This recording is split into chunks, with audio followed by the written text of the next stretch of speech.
ভাগ্যের কাছে এখন শুধু একটাই চাওয়া, আর কখনো দেখা না হোক আমাদের।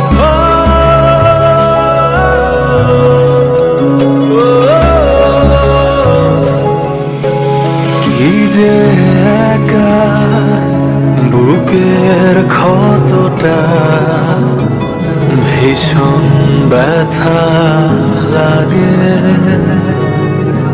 তোমার আমার সরু পথটা বিভক্ত দুই ভাগে।